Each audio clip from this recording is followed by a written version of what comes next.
The wrench slipped from Taesung's hand and clattered on the concrete floor. He wiped the grease from his fingers and looked at the old truck engine he had been working on for the past 3 hours. The mountain village was quiet tonight, just the way he liked it. No noise, no crowds, no memories of the city that still haunted him. He walked to the small window of his garage and looked at the night sky. Stars filled the darkness like scattered diamonds. Living in the mountains had its benefits. The air was clean and the sky was clear. He had moved here 2 years ago after his parents died in a car accident. The city felt too loud after that, too full of people who didn't understand his pain. A streak of light caught his attention. Then another. And another. Taesung stepped outside, his breath forming small clouds in the cold air. The streaks were getting brighter, moving across the sky like burning arrows. Meteor shower, he thought. He had seen a few in his time here, but never this close or this bright. Then the sky exploded with orange light. The ground shook beneath his feet. The sound came a second later, a massive boom that echoed through the mountains. Birds scattered from the trees, their cries filling the night. Taesung grabbed his jacket and his toolkit. Something told him this was not a normal meteor. The forest path was dark, but he had walked it many times. His flashlight cut through the shadows as he moved toward the source of the explosion. The smell of burning wood and something else, something strange and metallic, filled his nose. After 20 minutes of climbing, he saw it. A crater the size of a house had been carved into the mountainside. Trees lay scattered like broken toys. In the center, partially buried in the dirt and rocks, was something that definitely did not belong on Earth. It looked like a giant silver egg, smooth and gleaming even in the darkness. Lights flickered across its surface in patterns that hurt his eyes to look at. Taesung approached carefully. The object was warm, almost hot to the touch. He could hear a faint humming coming from inside. His engineering mind was already working, trying to understand what he was seeing. The surface had no visible seams or bolts.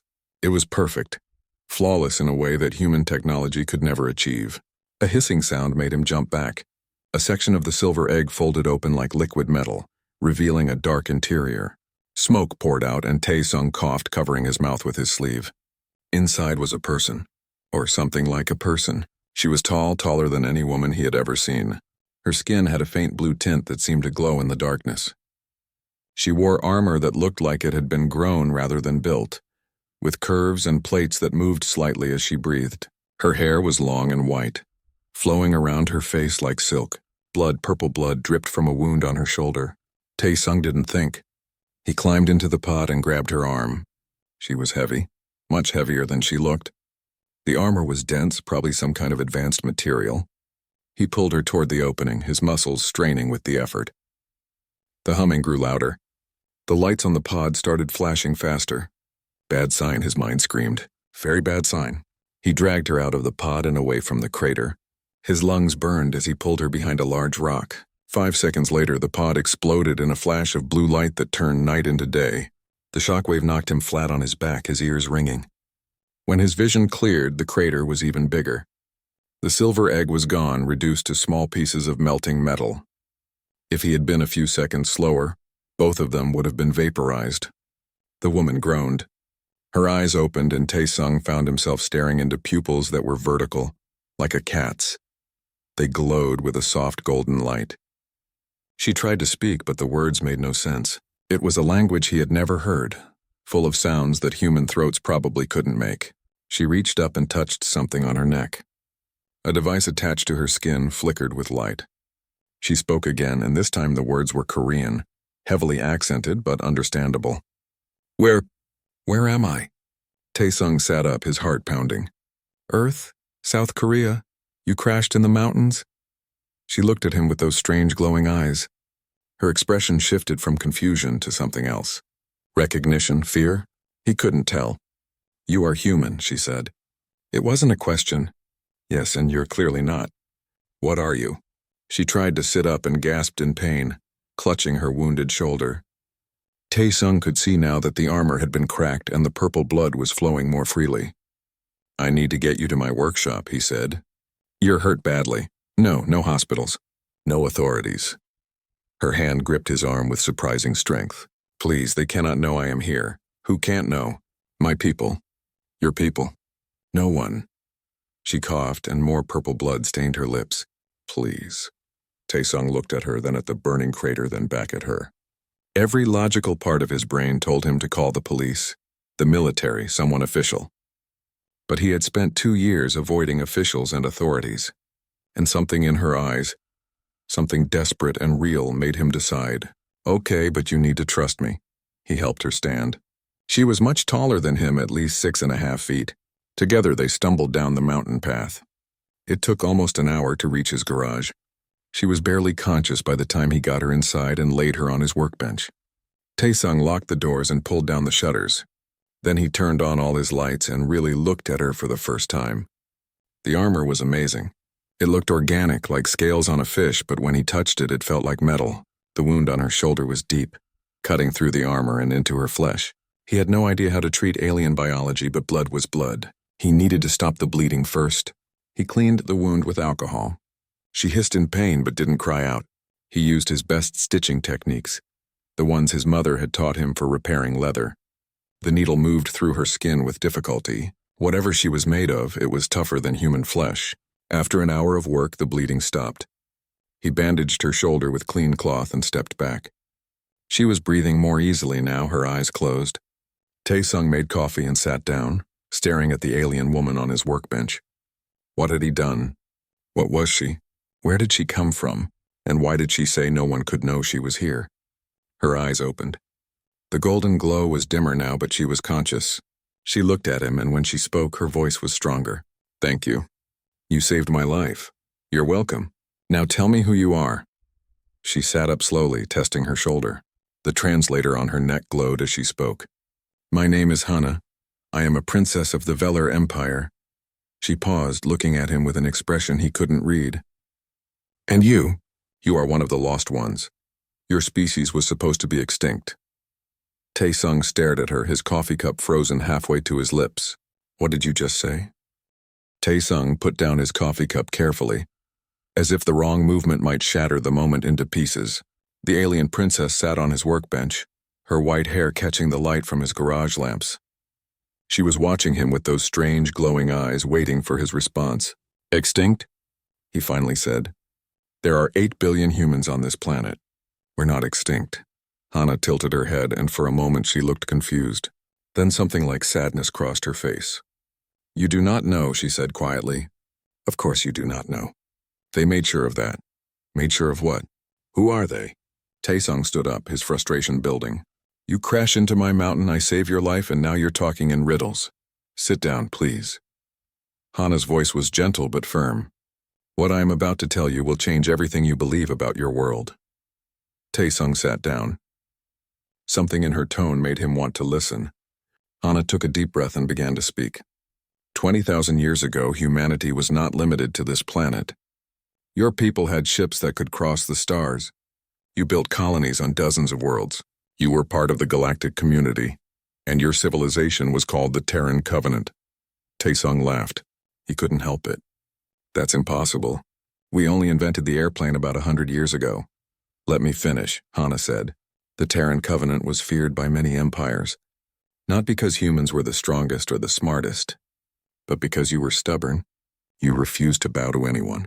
You made alliances when you wanted and rejected them when you didn't. Your ships were built from materials you found and repaired with tools you invented. When other species said something was impossible, humans found a way to do it anyway.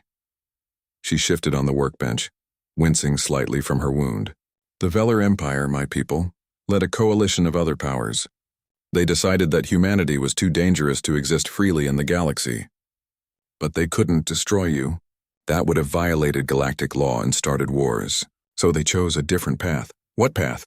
Taesung asked, though part of him wasn't sure he wanted to know. They quarantined your homeworld, Earth. They destroyed your colonies one by one, making it look like natural disasters or civil wars. They wiped your databases, destroyed your technology, and left you here with no memory of what you once were. The plan was to let you evolve naturally or die out quietly. Either way, humanity would never threaten the established order again. Taesung stood up and walked to the window. His hands were shaking. This was crazy. It had to be crazy. But something in her voice made it sound true. Why should I believe you, he asked. Because deep down you already do, Hana said. Haven't you ever wondered why human mythology is filled with stories of gods from the stars? Why ancient buildings exist that your current technology struggles to explain? Why there are gaps in your evolutionary record that scientists cannot fill? He turned to face her. Those are just mysteries. Every civilization has them. Or they are memories, Hana said. Fragments of what was taken from you. Before Tae-sung could respond, his phone buzzed. He pulled it out and saw a message from his sister, Bo-ra. She was coming to visit him tomorrow from Seoul. He had forgotten she had planned this trip. I have a problem, he said. My sister is coming here tomorrow. She can't see you. Then I will leave tonight. You can barely walk. And where would you go? Tae-sung rubbed his face. No, she'll have to know. Bo-ra is smart. She'll figure out something is wrong anyway. Hana nodded slowly. You trust her? With my life. The rest of the day passed in a strange routine. Tae-sung brought Hana food, which she picked at carefully. Some things she could eat. Others made her feel sick. He gave her water, which she drank gratefully. She told him more about the Velar Empire, about the galactic community, about worlds he couldn't even imagine. She also told him why she was here. I am not a loyal princess, Hana admitted. 6 months ago, I found classified files in the Imperial archives. They detailed the truth about humanity, about what my ancestors did. I was horrified. I tried to bring this information to the Galactic Council, to expose the conspiracy. What happened? My own family tried to stop me. They sent assassins. I stole a ship and ran. I was heading to a neutral system when they caught up to me. My ship was destroyed. I barely made it to the escape pod. She looked down at her hands. I didn't plan to come to Earth. The pod's navigation was damaged. But perhaps fate brought me here. Or bad luck, Tae-sung muttered. Hana smiled for the first time. It transformed her face, making her look younger and more human. Maybe both. That evening, Bo-ra arrived early. Tae-sung heard her car pull up outside. He looked at Hana in panic. Stay here. Don't move. Don't make a sound. He went outside and found his sister unpacking her bags. Bo-ra was 24, studying communications at a university in Seoul. She had their mother's smile and their father's stubborn determination. Appa, she called out, using the Korean term for older brother. Surprise. I finished my exams early. Bo-ra, this isn't a good time. She frowned. Why not? You never have anything going on up here. Before he could stop her, she walked past him into the garage. She froze when she saw Hana sitting on the workbench. Who is that? Tae-sung sighed. Bo-ra, I need you to stay calm. Why would I not stay calm? You have a very tall woman with blue skin in your garage. This is perfectly normal. Bo-ra's voice was rising. What is going on? Hana stood up carefully. She was so tall that she had to duck slightly to avoid hitting the ceiling. Bo-ra took a step back, her eyes wide. My name is Hana.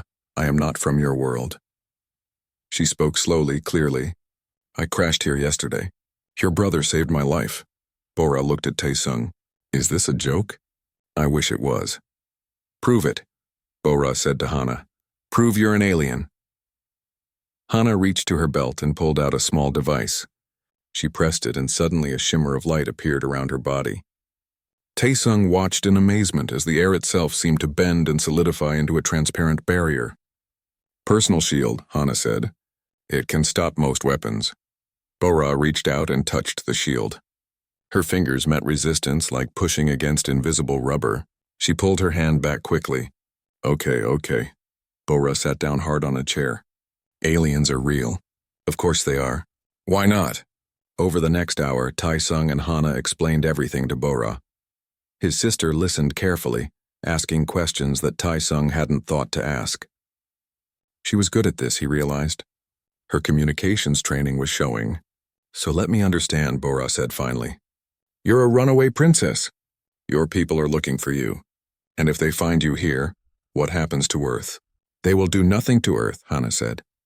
Your world is still under quarantine. They will simply take me and leave. And you'll die? Hana nodded. Most likely. Bo-ra looked at her brother. We can't let that happen. We can't stop a galactic empire, Tae-sung said. Maybe not, but we can try. Bo-ra stood up and walked to the window. Wait, what's that? Tae-sung joined her. In the night sky, a single bright light was descending. It was moving too smoothly to be a plane. too controlled to be a meteor. Hana saw it and her face went pale. They found me. We need to leave now. The light in the sky was getting brighter.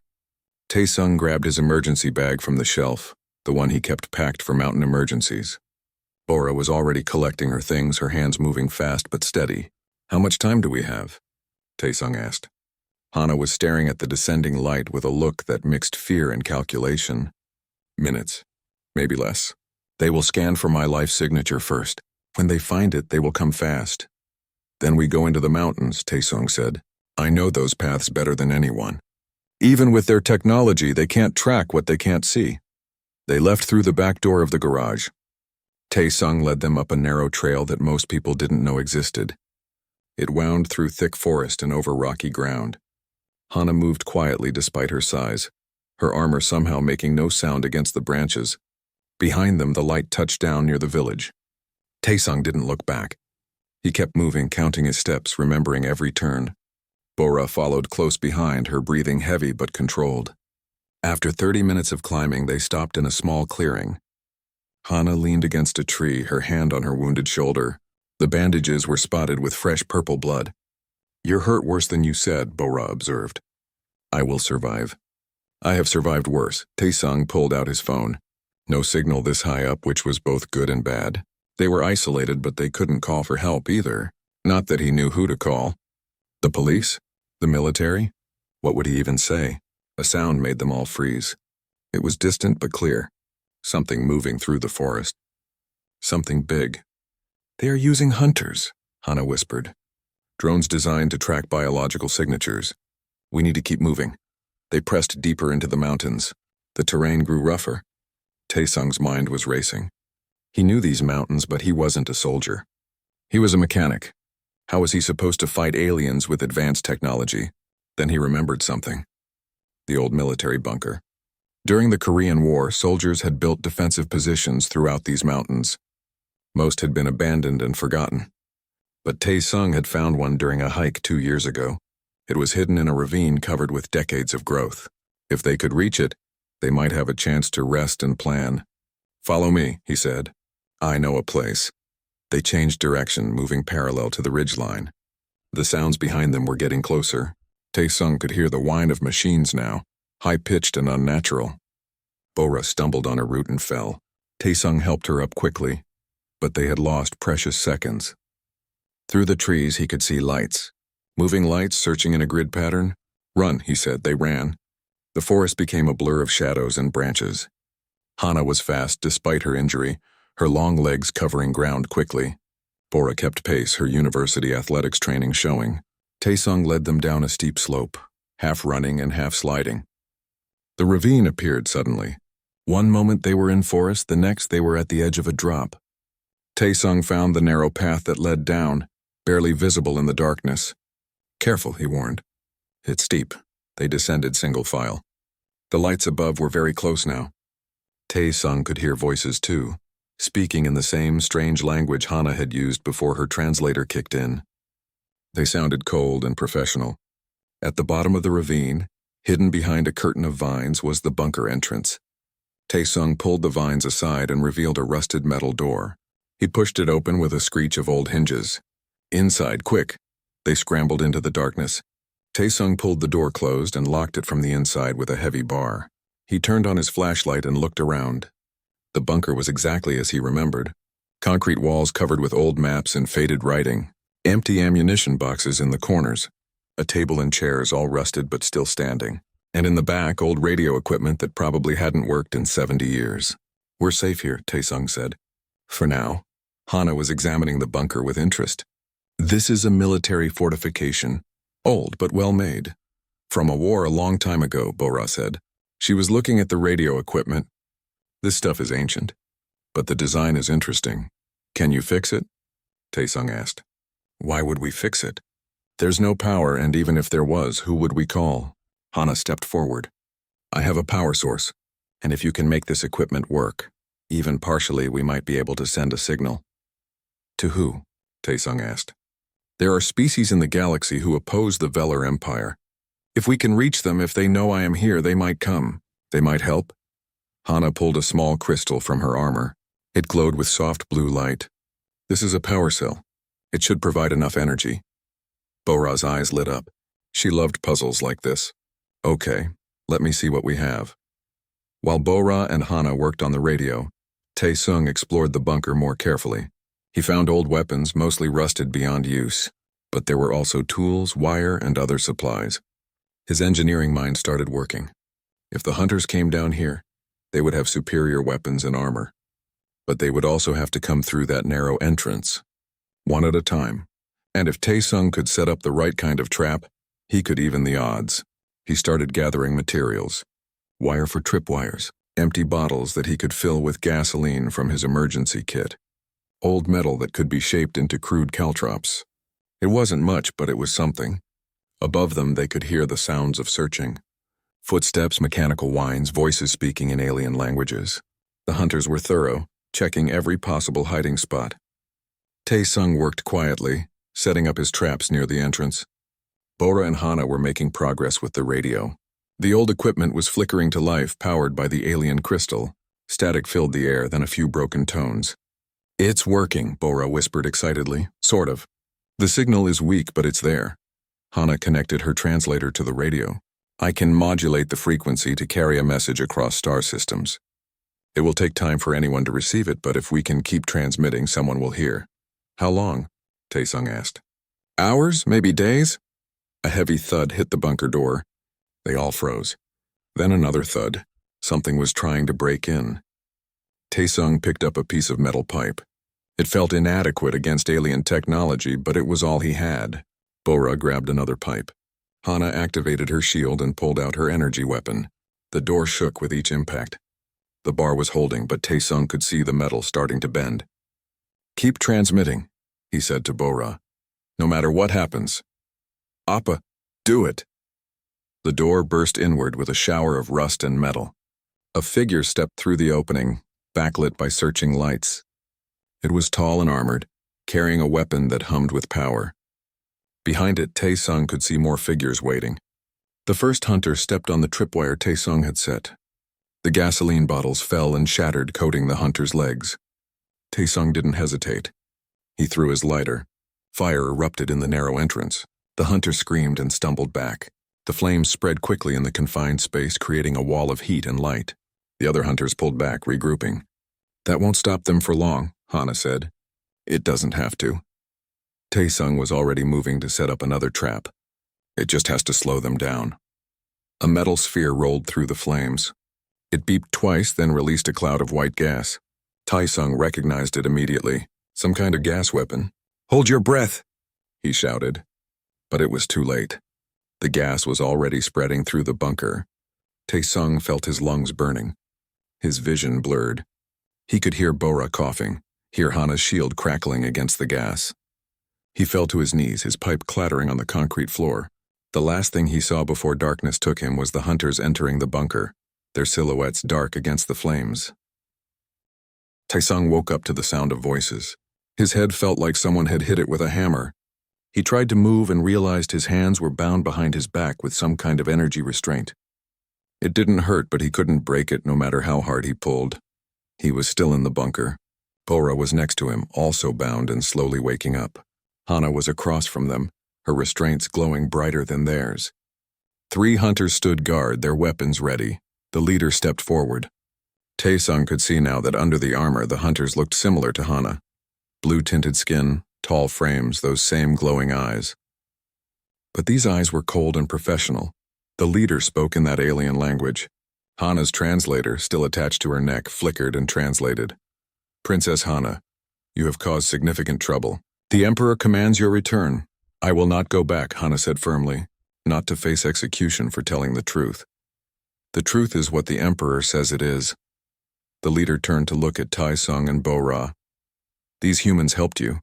They will be eliminated as witnesses. Something hot and angry flared in Tae-sung's chest. He had spent 2 years running from pain, hiding in these mountains, avoiding anything that might hurt him again. But this was different. This wasn't grief or loss. This was someone threatening his sister, threatening his life, threatening his entire world. And he was done running. Try it, Tae-sung said. The leader looked at him with what might have been surprise. You do not understand your situation, human. You are primitive, helpless. Your weapons are useless against us.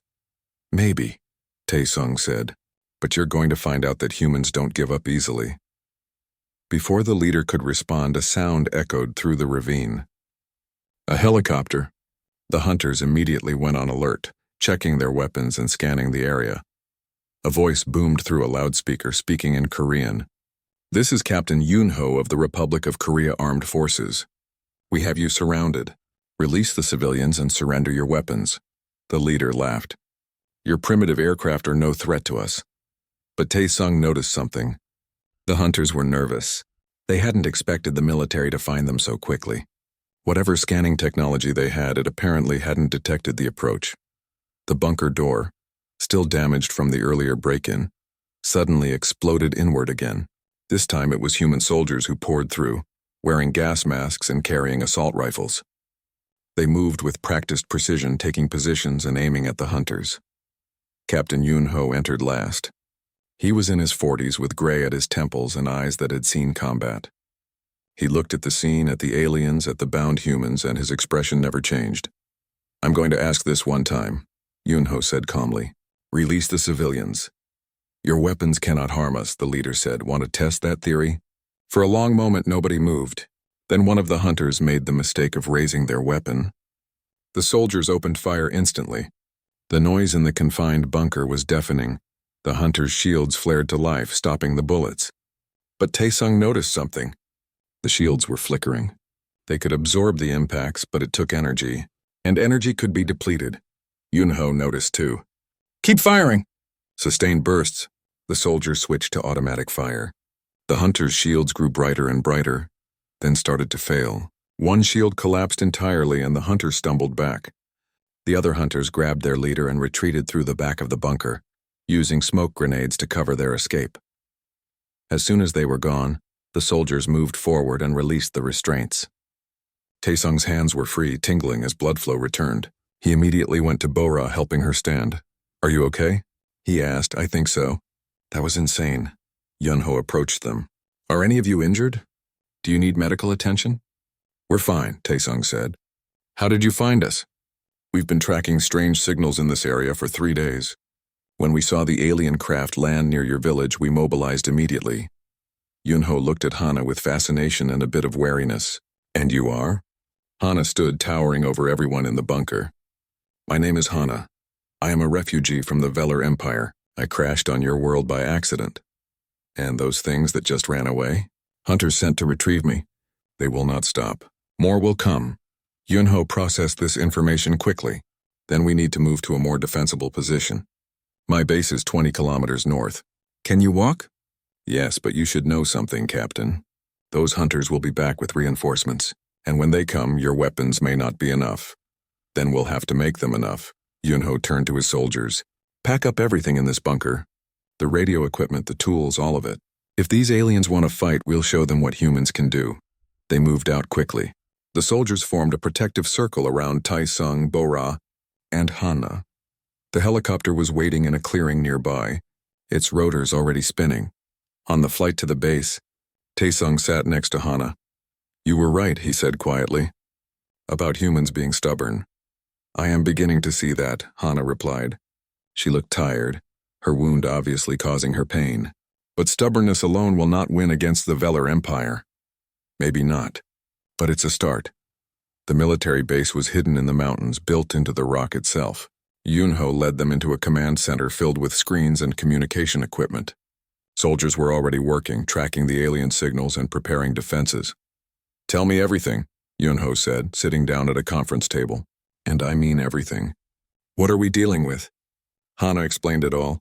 The Velar Empire, the quarantine of Earth, the conspiracy, her escape. Yoon-ho listened without interrupting, his expression growing darker with each revelation. When she finished, he sat back and was quiet for a long moment. So humanity was deliberately isolated and had our history erased. And now because you came here, they know we're still alive? Yes, I am sorry. Don't be. Yoon-ho's voice was hard. If what you say is true, then this was coming eventually. Better to face it now than be caught unprepared later.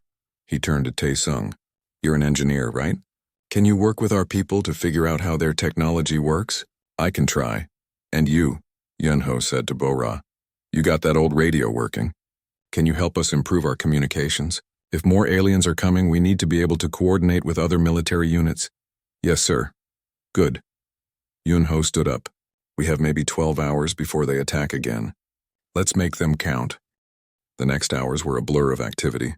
Taesung worked with military engineers examining the hunters' equipment they had recovered. The technology was incredible, but it was also understandable. Energy sources, circuit patterns, structural materials, all of it followed physical laws. And if it followed laws, it could be countered. They built EMP devices using car batteries and copper wire. They created smoke machines that could obscure thermal scanning. They even figured out that the hunters' shields worked on a specific frequency that could be disrupted with the right kind of sonic weapon. Bora set up a communication network linking the base to other military installations across the country. Word was spreading. The government knew about the aliens now. The whole world would know soon. Hana worked with Yunho's tactical team, explaining Velar combat doctrine and weaknesses. They rely too heavily on their technology, she said. They forget that sometimes the simplest solution is the best one. That is why humans were so dangerous. You think differently than other species. As night fell, the sensors detected incoming signals, multiple contacts moving fast. The hunters were coming back, and they had brought an army. Yunho stood in the command center, looking at the display screen showing the approaching enemy.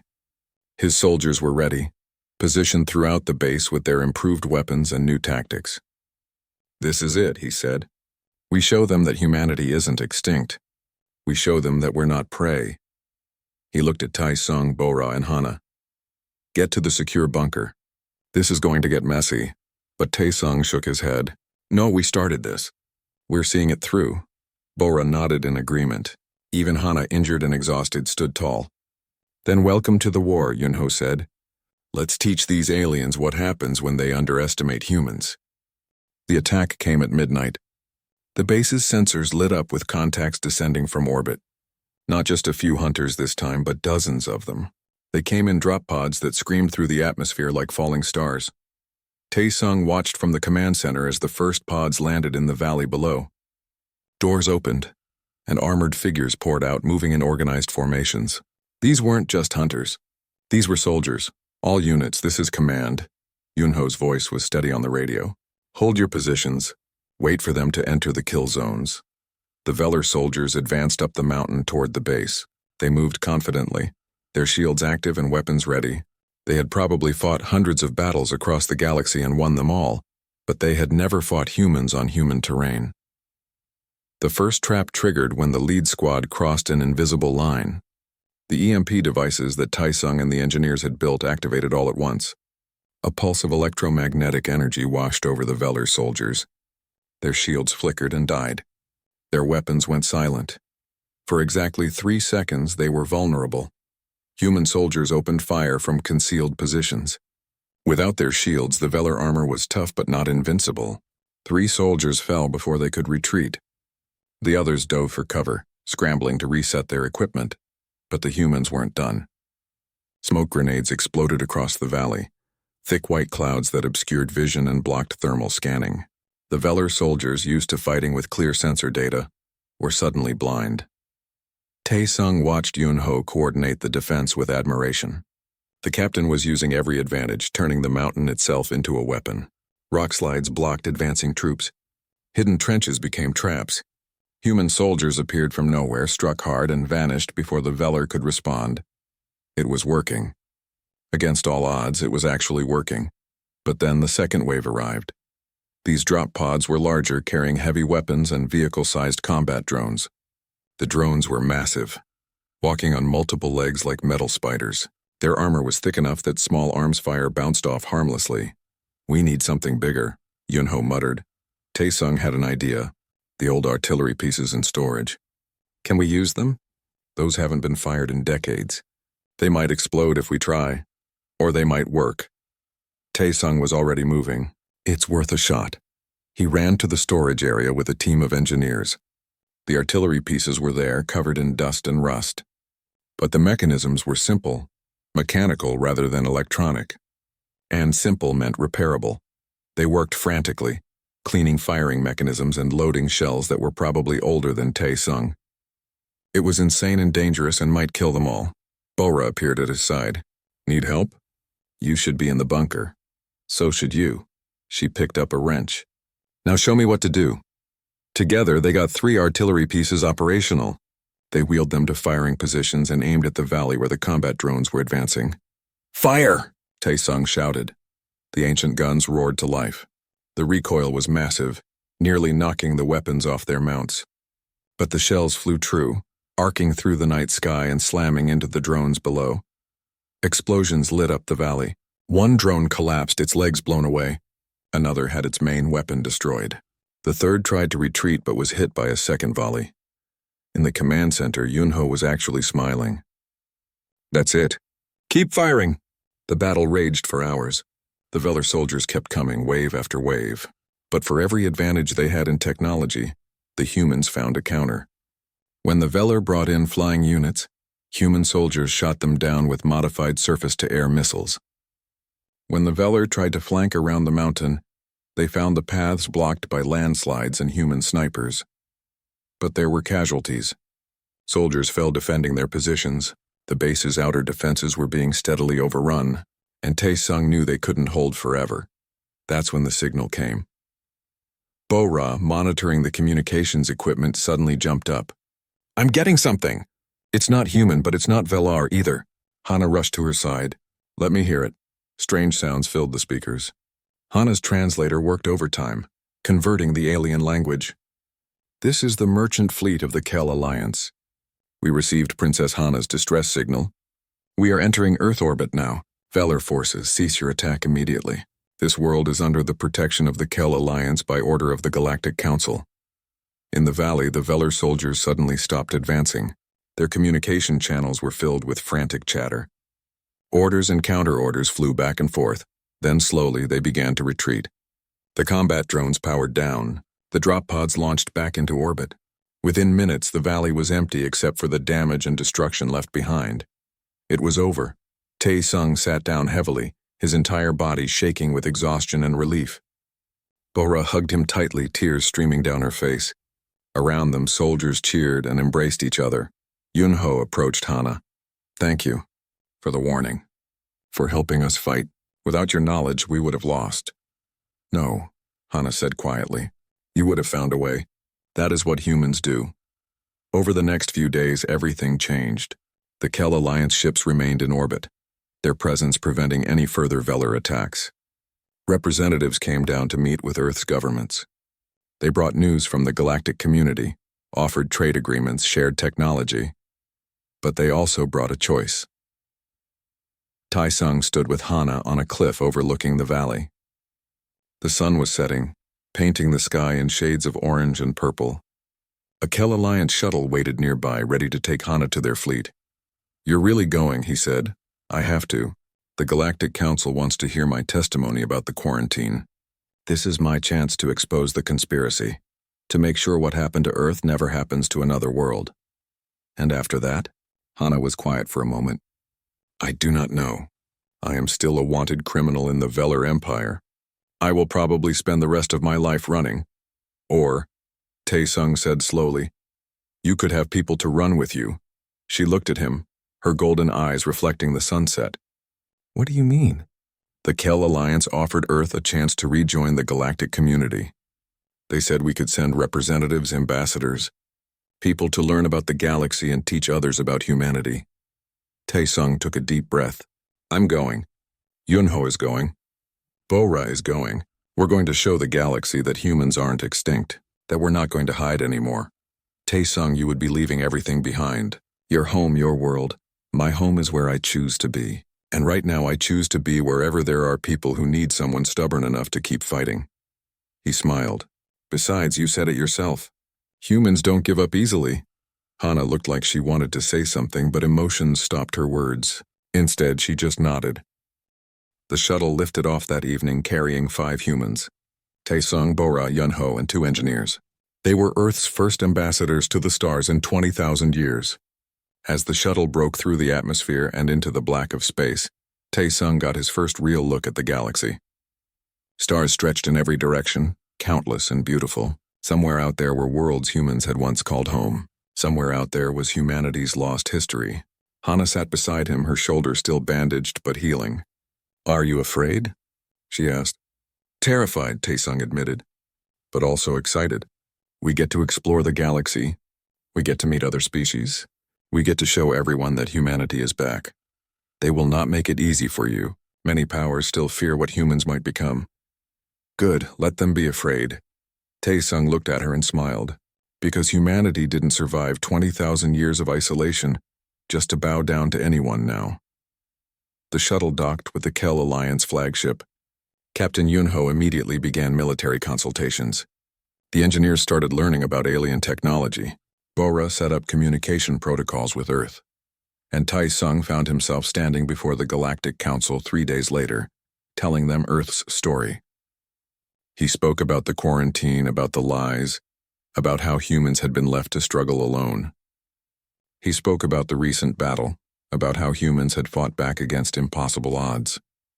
"My people were told we were alone in the universe," Taesung said to the gathered aliens. "We were taught that we had to figure everything out ourselves. And you know what? We did. We built civilizations. We created art and music. We developed technology. We survived wars and disasters. We did all of that without any help from anyone." He looked around the chamber at the hundreds of different species watching him.